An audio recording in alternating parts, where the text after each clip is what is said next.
What is the sound of one man listening? This is Man Listening, a fresh podcast featuring the stories of strong women who bounce back. Man Listening, because every woman deserves to be heard. It's so rewarding. The miracles, the absolute miracles, one after another, that's what hooked me. Hey there, I'm Stuart Watson, and welcome to Man Listening.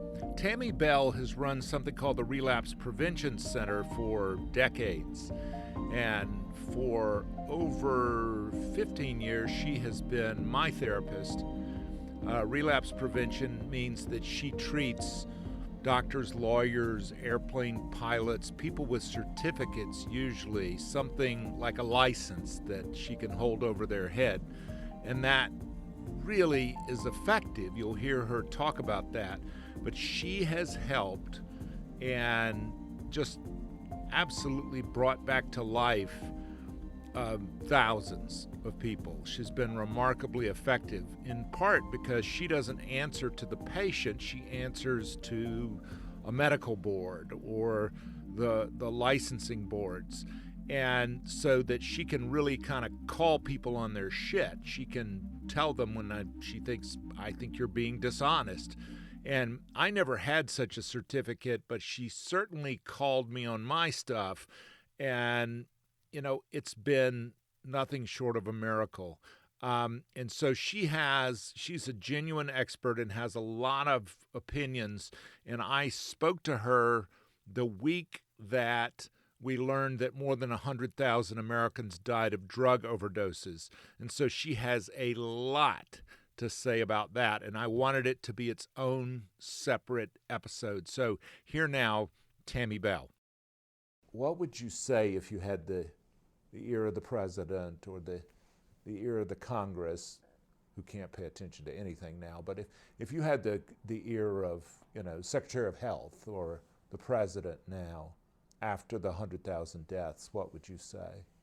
That it's a complex problem that doesn't have one simple answer or solution, and one thing doesn't work for everybody, and that actually we need a comprehensive process put in place that could save money, that could direct people where they needed to be, and could get the right treatment to the right people. But we don't do that now. It's all willy-nilly. Wherever you wind up, you wind up. It's all lucky or not lucky. We have treatment centers that give you massages and treatment centers that treat you. We have treatment centers that have people in there that don't need to be there and shouldn't be there and shouldn't be allowed to come 30 times. We have people that need treatment and are ready and can't go. This all has answers, but it's not easy and nobody has the will to do it. Because some of the overdose problem is combining the benzos, your people who are taking Xanax with alcohol or heroin or whatever. Some of it is just ignorance, and some of it is fentanyl, lethal fentanyl. Yeah. So some of it's a contamination issue, some of it's, cross addiction, some of it's, it's a wide variety of things and a wide variety of people. We keep thinking that, somebody in a single wide in West Virginia or Kentucky is the face of opioid addiction. And it's just not. Mm-hmm. It's just not. No more than alcoholism is the guy under the bridge. Or that a black guy in LA is the face of crack addiction. And, it's just not. I mean, I knew white guys who were crack addicts all day long. And it's just not. It's just not a simple kind of a thing. I do want to ask you, I'm going to throw out two words and I want your reaction. Methadone. I'm not a fan. Because? Because it's never been a treatment. It's a maintenance program that people join for the rest of their lives. They're not completely clean. It's abused. There's no effort to get people off of it, just like Suboxone, which is the middle class or upper middle class maintenance program. There's no plan whatsoever to help these people get completely well. It's just let's keep them from dying, which is a good starting point. The problem is we don't go beyond that. And there's no financial incentive to go beyond that. The financial incentive is to stay on it. I run the Relapse Prevention Center. I've been in this town since 1992. It's well known what I do. I've never gotten a referral from one of them for relapse prevention. From the methadone clinics? nor have any of them ever come down and said, hey, how about we buy a couple hours of your time for consultation? Tell us what we can do here to help these people. And nor have I gotten one referral. And there's some people who are even harsher, who say they're just legalized drug dealers. They're just shifting addictions. Well, I'm not that harsh. In any treatment program, the staff is usually mission-driven. The frontline staff is usually mission-driven people. It's the people that own it, run it. Addiction has become pretty lucrative. There are people really cashing in on it. They have no idea what they're doing, that aren't ethical, are not skillful, don't hire skillful people. It's really pathetic. There's a treatment industrial complex that's driven by money and not by results. And so the ROI, the return on the investment, is calculated. The metric is dollars, not people with long-term recovery. Right. By which I mean not years, but decades. And the good treatment centers are under such pressure financially to stop doing what they do. Having said that, there's a person very, very close to me, just went into the ER with a blood alcohol of 0.03, wouldn't even admit this person until the blood alcohol came down. And when they finally discharge him, 5-6 days later, they discharge him with one of the benzodiazepines because they're concerned about, somebody going into seizures from withdrawal from alcohol. Right. But the benzos, likewise, are not a long-term fix for the chronic alcohol use disorder, right? Right. But they have alcohol, as I understand it, is the one drug, even more than heroin, that you can die, you can straight up seize and die during the withdrawal. Yes, they're more scared of that than any of the other drugs. And so there has to be a chemical withdrawal. Yes, there has to be a chemical withdrawal. Right. You have to taper them down. You have to taper them down, or they can go into seizure and die. Right. But and do. As I understand it, the problem with methadone is there's not a tapering. There's just one long plateau. There really isn't. They really don't taper people on Suboxone either. Right. Which is more famous and popular right now than methadone. Yeah. Now, as I understand it, Suboxone has naltrexone, the Narcan, so it means you can't use it in conjunction with one of the opioids because it's blocking the receptors, right? So you can't get high on something else, but then simultaneously, it's its own synthetic opioid. And you can get high on other things, and you can take too much Suboxone. Right. And it's got a little bit of an opiate in it. Right. And so it has a street value. Oh, it does have street value. And so there's a black market. Yes. There are drug dealers who will. Yes. And I know personally multiple people who wanted to wean themselves off of the heroin, the oxy, by going out and freelancing and acquiring their own Suboxone. Yeah. And it does not work. Most people who go on Suboxone can't get off of it. Just like methadone. So what is the spiritual connection or to treatment of substance use disorder, addiction? What is the spiritual connection? Right. What's the spiritual component? It's individualized. For some people, it's their relationship to Jesus. And Jesus gets them through that. For some people, it's the God that I think most people are praying to. For some people, it's the Buddha philosophies. So it is different for each person. I think for me, what I've always tried to do is tap into that piece of you that connects to that, no matter how it is. I think the most challenging was a Hindu guy, because I didn't really understand the connection the way I needed to. I mean, support him in his ideas, but I just couldn't. That one was hard for me. But typically I can, and then atheists, they have their own belief system. They just don't believe in some of the things the masses believe in. So I just think it's your connection, however that works. So what works in your decades and decades of experience. You've been doing this well over 30 years. The first thing and the most important thing that the treatment industry or a sponsor or anybody else can do for somebody who's struggling with addiction is to help them understand. This is the number one thing. Help them understand the connection between the problems and the pains in their life and the use of alcohol and drugs. Because that's what the brain disconnects for them repeatedly. Finds a way around or something else to blame. And then when they sober up, finds a way to minimize. And if there's one thing that all of us have to do is to keep making that connection. Does this make sense to you? So what you're saying is divorce or... You're not divorced because your husband's a bastard. You didn't lose that job because they were just making cutbacks. You didn't get arrested. You didn't get a DUI because the cops lay for you on 77.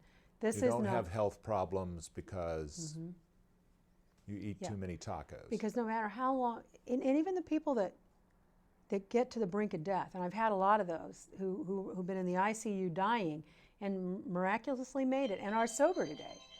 Do you need to get that? I got to talk to this guy. Right.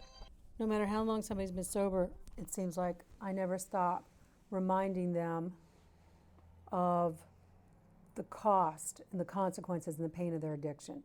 Because I realize that at the deepest level, that's where the disturbance is, that the brain will never stop trying to convince them that didn't happen, it wasn't that bad. I don't care how long they've been sober. And it makes them forget. And it's not just, oh, these things happened. It's the feelings, the sensation, the loss of control, the fear that they had during these events. Because to me, that's what comes back with relapsers. You know, they'll say, I forgot, always had problems with that. Well, I stopped going to meetings. No, that's not what happened. What happened was they start forgetting. And then the things that was important to them to help them deal with the pain become less important. Okay, meetings are one of those things. But the brain starts, the addicted part of the brain starts to take over again. That comes first. Stopping meetings is relapse warning sign 30 or 40 for somebody who's been sober. So the stopping meetings is a consequence of the shift.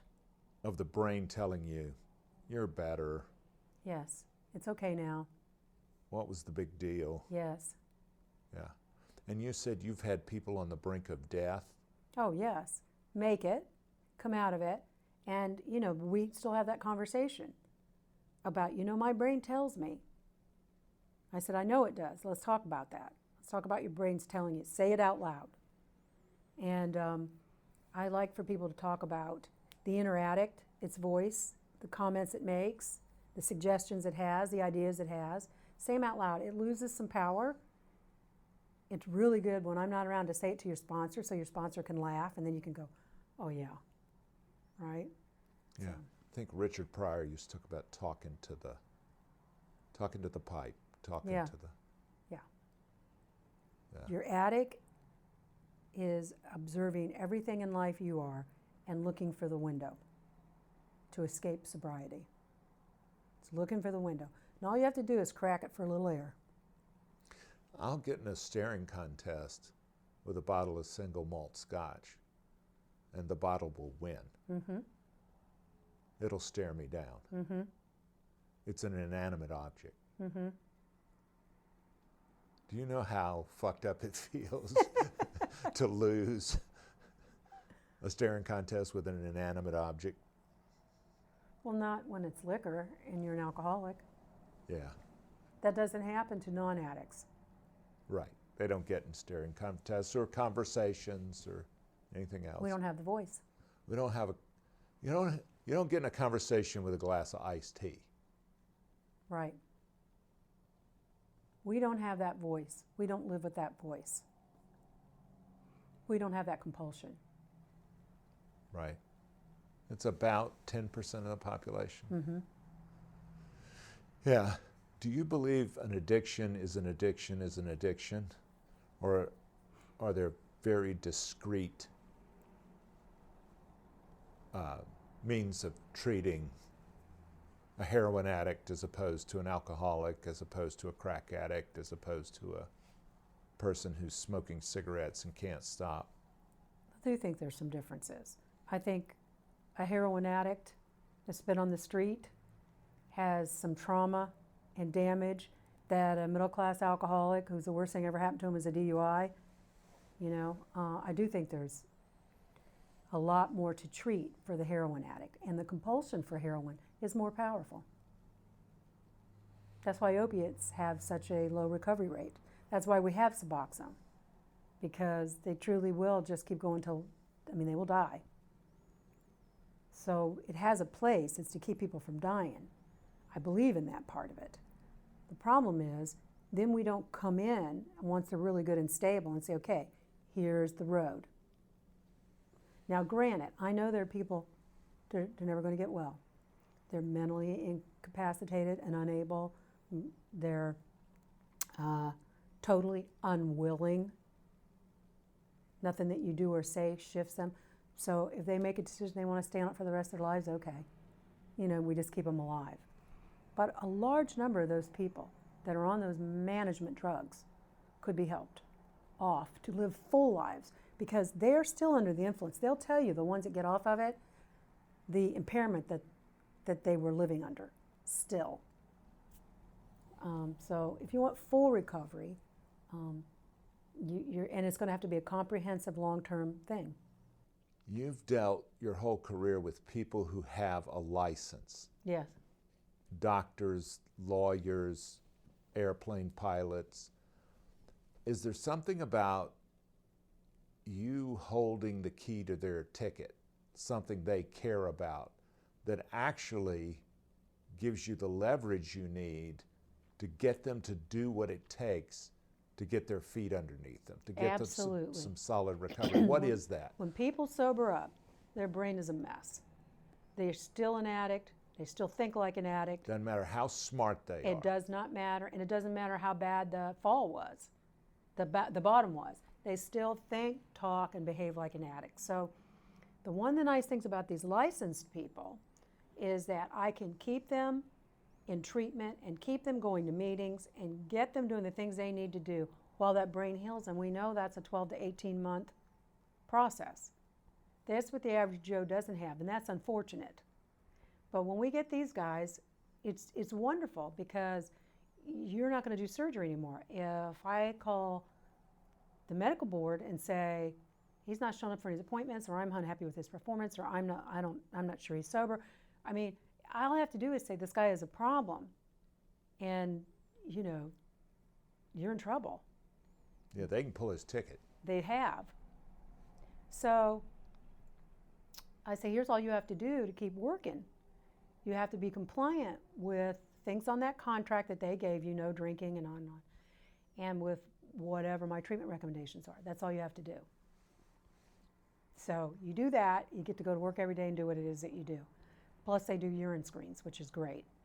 Now they do much more sophisticated things, hair and nails, and they can look back 90 days. They've got an alcohol test now that can tell the last 10 days if you've had a drink.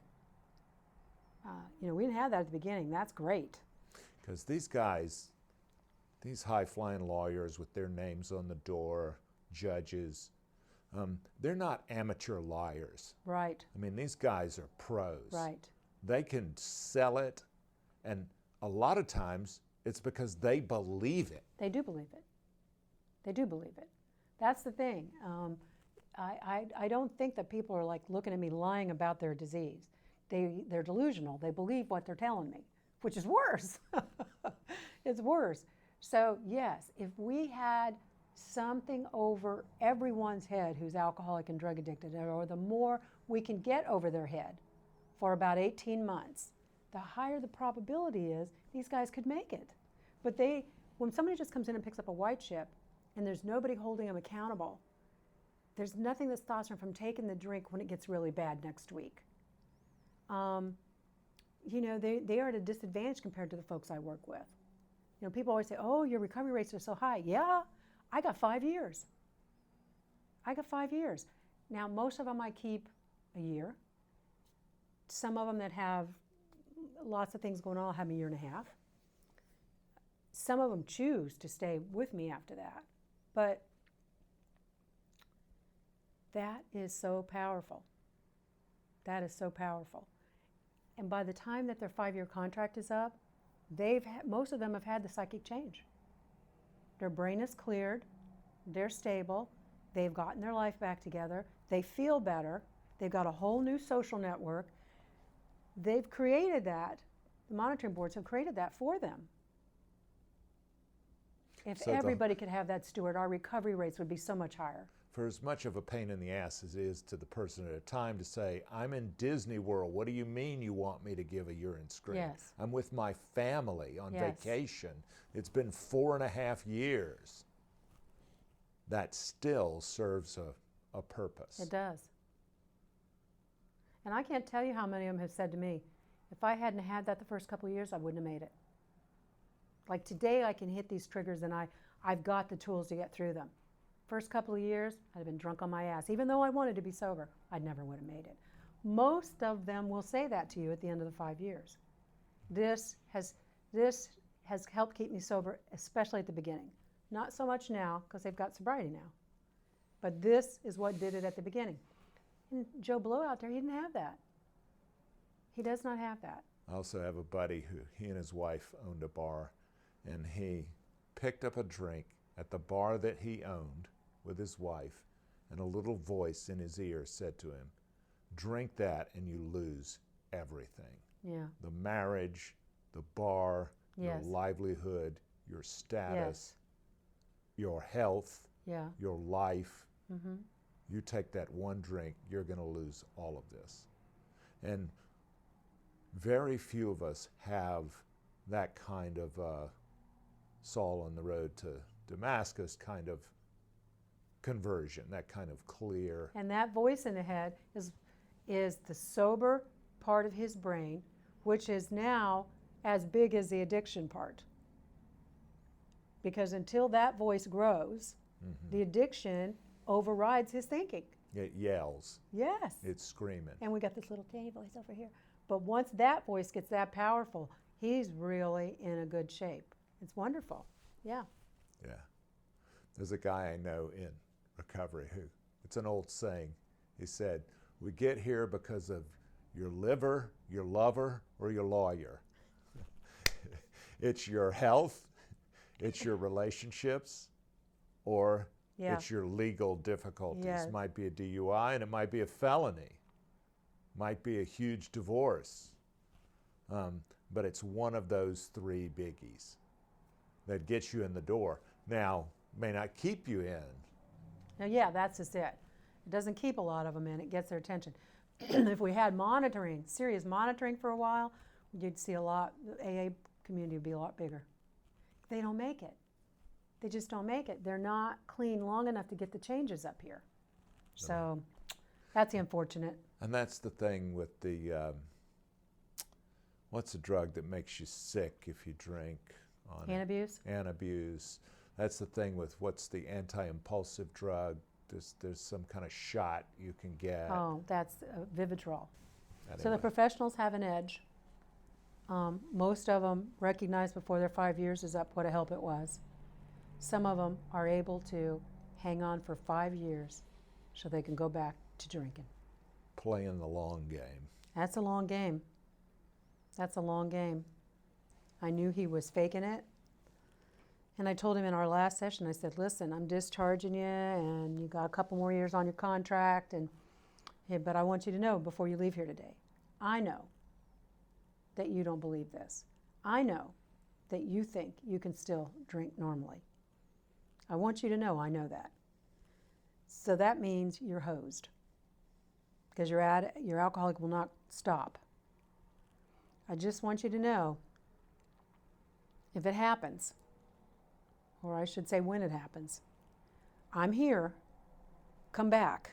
Let me help you before you blow everything up. I don't know, your job's going to be gone. I don't think your wife's going to hang. It's going to all be gone if I see you again.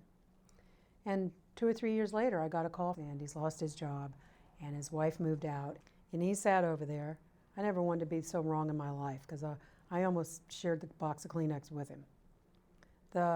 He went through a box of Kleenex. You know what was interesting? He didn't remember that conversation. He didn't remember me looking him in the eye on the way out the door saying, I know you don't believe any of this. Well, tell me what kind of mental disorder does that? Wouldn't that scare the hell out of the average person? When you come back, you won't have, if I see you again, you won't have anything? It's so perplexing and it's so insidious. It's just really, it's not like any other, the literature, the 12-step literature refers to this as a peculiar mental twist which precedes the relapse. Yeah. The change of the mind Yes. before you pick up. And it's addressing that. And I think you made such a wise and helpful point when you said, if you'll just open your mouth and tell us what you're thinking, then we can deal with it. If you keep that thought bottled up, it's just going to get louder. It's just going to grow. Yeah. Yeah, I always encourage people to keep telling their sponsor what their addict is saying to them. Keep telling them. Addict. Keep telling them. Keep telling them. Yeah. Not your spouse. They get upset. You know, the price you pay for being on the front lines is you see the tragedies firsthand. The payoff is that you see the miracles. And talk a little about that. It's got to be enormously gratifying. Who are the successes that warm your heart? So I'll say two things about that. Here's the first one. When anybody finds out what I do for a living, they say, oh, thank you, thank God for people like you, like it's some big hard job or something. And I tell you that because even though people are saying, oh, it must be so hard, even though I'm sitting across from people sometimes who feel completely broken down, I feel for them. I can connect to the pain that they're in, but my focus is down here. It's down the road. Like I know where they can get to. So I don't get too caught up in this pain's important that they got right now. I see it as beneficial. But I also am looking, okay, if we do this and this and this, here's all the things that need to happen to get him down here. So that's the first thing I would say about that. The second thing I would say, oh God, are you kidding me? It's so rewarding. The miracles, the absolute miracles, one after another after another. That's what hooked me. George M. in 1982, January 1982, hooked me because I watched the miracle. I never wanted to do anything else again. I watched him get sober. He thought I was his intervention, but he was mine. I get to, I think of this. I remember one of the trauma surgeons I worked with once said to me, I said, I don't really understand completely what you do.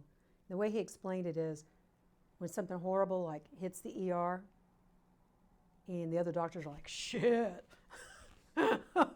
they call him because he can walk in the door, get the vitals real quick and figure out where to start. And he said, you never want me to be called in on the case because, one, there's a decent chance you're not coming off the table. Two, if you come off, you're probably never going to be the same. He does some serious stuff. Impressive guy, sweet guy, God, sweetest heart. You always think of surgeons as these terribly curt and rude, just a sweet man. But I have worked with that guy on and off for over 15 years. And I know what he's doing every day. I know about the research he's been involved in to teach handicapped animals how to walk again, and hope that that's going to, have some application to humans. I have seen my people in magazines, newspapers, television. I've watched 2020 one night and watched them interview some of my folks. I've been places, and there they are. Doing wrote books. Amazing, yes. Credited you. Amazing things out there. And I'm like, it gives me that, it's a wonderful life experience. what was that guy's name? Jimmy Stewart played who? George.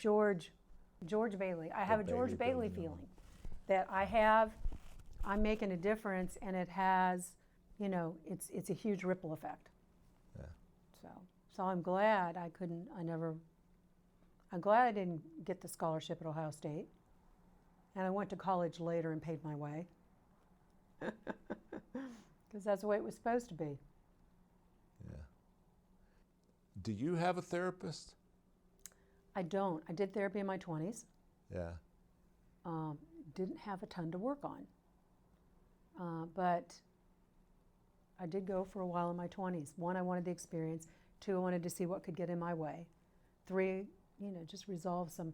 I haven't had big things happen. And now, as an older woman, I've had tremendous loss. So that's been the first real challenges to me in my life, has really been the last couple of years. Like parents? Everybody. Yeah. Everybody close to me just about has been. Siblings? My sister and brother are okay. But the people really close to me, I've lost 3 of them completely, and 1 of them is seriously ill. So it's been a lot in the last couple of years of loss. And then you add the fact that I'm walking away from this. This is huge loss. Huge. So that's what I'm wondering is, how do you process that grief? I process it every day as it comes up. Some days it doesn't bother me and I don't think about it, and other days I realize what I'm doing. My husband is a good sounding board, and 2 of my close friends are therapists. I talk to them whenever I need to, but and they check on me. I've had some painful days here already trying to leave. Yeah. Because there are a lot of people who say, oh my God, what am I going to do without? What do you tell those people? What am I going to do without Tammy? It never was me. I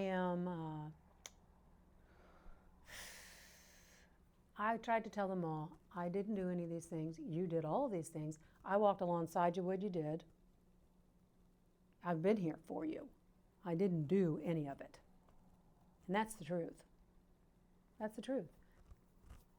Yeah. And they've all got sponsors, and they've all got friends, and what's You're not hard. putting all that on me. What's hard is not what am I going to do without you? And I do have some of that. I don't buy into it. I never have. When people go, oh, you saved my life. No, I didn't. Yeah. They're putting it on me, so I don't fight it too much because they seem to need that, but I don't believe it. But what does bother me is when they cry, and I've had a lot of that. I mean, I can remember the very first person I told I was retiring. This guy's been sober 20 years. Big, strong guy, very successful. And I told him, and we were on the computer, and the first thing I saw was his eyes filled with tears, and it just shot right through me. Like, I'm not the one causing the pain usually. And he's like, the first thing out of his mouth without thinking was, what am I going to do? And then he caught himself and he goes, oh, I'm so glad for you. But I've also left the parking lot a couple weeks ago, and the person was sitting here crying at the end of the session, and we said goodbye. I closed the place down, and I went and get in the car, and I looked over my shoulder, and they're sitting in their car crying. I'm driving home going, oh my God. That's painful. It's just grief, but it's painful. I don't cause pain. I try to help people get through it. Yeah. If we get struck by lightning today and the only thing that survives is this little piece of audio, what is your legacy? I don't know. I've never thought about it. Well, think about it. What does your gut tell you? I don't know, Stuart. What do you want the first line of the obit? What do you want the memoriam? I've never thought about it. Because honestly, I've never thought about leaving it. How's that for being weird? I've never thought about leaving it. Well, I will say helped thousands, probably tens of thousands. Honorary alcoholic. My daughter in first grade said in front of her whole class on one of the bring your parent to school day, my mother, she's a big alcoholic. And I realized she thought I was one. just from listening to conversations around the house at 6 years old. She said, and alcoholics are good people.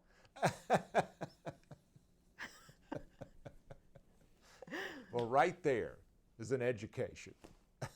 Advocate, major advocate, I think, for alcoholics and drug addicts, I would like to think.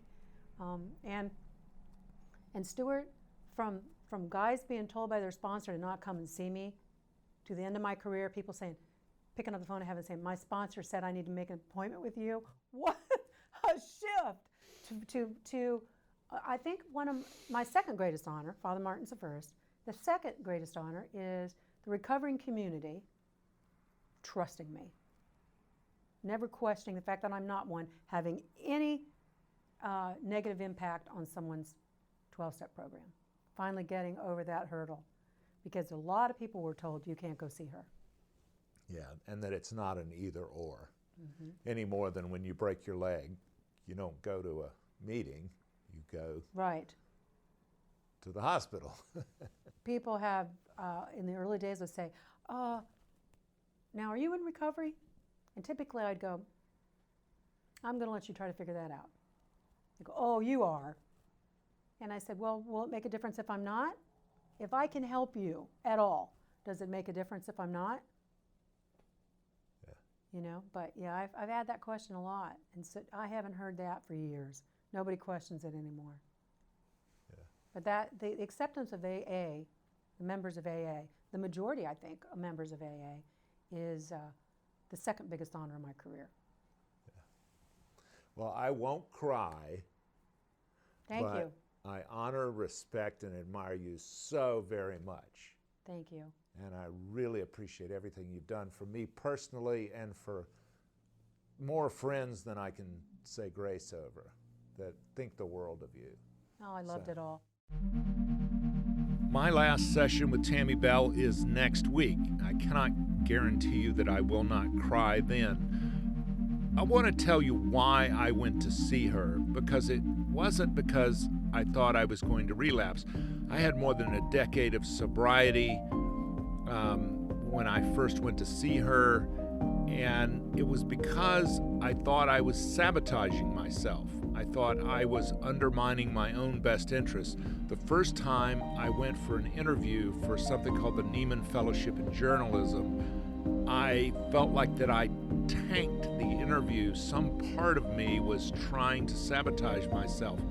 And so before I went to the second interview, a couple of years later in 2007, I wanted to meet with Tammy and to see what it was I was doing to intentionally undermine myself. And we spent a lot of time unpacking how people act in ways that are not in their own best interest. And that is something that is not unique to alcoholics, drug addicts, people experiencing substance use disorder.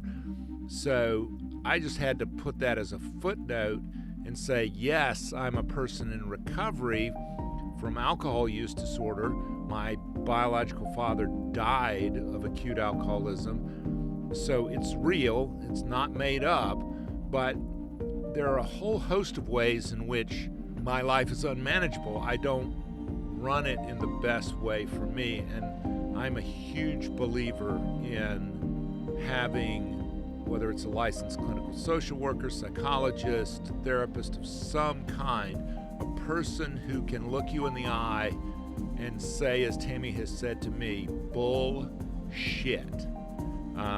That can call you on your stuff, look you in the eye. We all need those people who will level with us. So I just adore her, respect her so much, and I want to say thank you, Tammy Bell. Man Listening is a production of Unmediated LLC in cooperation with the Queen City Podcast Network and Balto Creative Media. Allison Andrews at Andrews Creative and Rachel Clapp-Miller are developmental producers. Sally Higgins at Higgins & Owens tries to keep us legal. Our music is A Day at the Park by the group Pictures of the Floating World. Your announcer is Catherine Smith. That's me. please go to our Patreon page. You'll find us at patreon.com. Look for Man Listening, one word, no spaces. We hope you'll join us by becoming a member. A small investment can raise up the conversation. If you want exclusive member merch like a t-shirt, we can arrange that too. And a huge thank you and shout out to everyone who has supported Man Listening on this, our 101st episode, with more than 40,000 downloads, 60 countries on 6 continents. Thank you, everyone, from the very bottom of my heart. Thanks so much. Don't forget to support us at Patreon. We believe one voice can change the conversation. Thanks.